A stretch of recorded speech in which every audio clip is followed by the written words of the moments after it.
Дұрыс диагнозсыз дұрыс ем болмайды. Сол үшін 3D рентген маңызды. Кей жағдайларда дәрігердің көзбен көруі жеткіліксіз. Дәл диагноз, қауіпсіз ем және нәтиженің жақсы шығуы үшін 3D рентген маңызды. 3D рентгеннің артықшылықтары: дәл әрі толық ақпарат береді.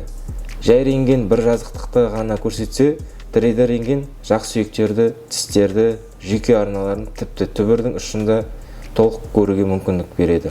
Имплант қояр алдында жақ сүйектің биіктігі мен ені нақты өлшеніп, асқынулардың алдын алуға болады. Уақытты үнемдейді, бірнеше сурет түсірудің орнына бір ғана 3D скан жеткілікті. Қауіпсіздігі жоғары. Тісті сақтап қалуға көмектеседі. Кей жағдайларда түбір арнасын дұрыс көру тісті жұлып тастамай емдеп қалуға мүмкіндік береді. Емнің сапасы дұрыс диагноздан басталады. Клиникамызда соңғы үлгідегі 3D рентген аппараты бар. Сізге ыңғайлы, қауіпсіз және жылдам қызмет көрсету басты мақсатымыз.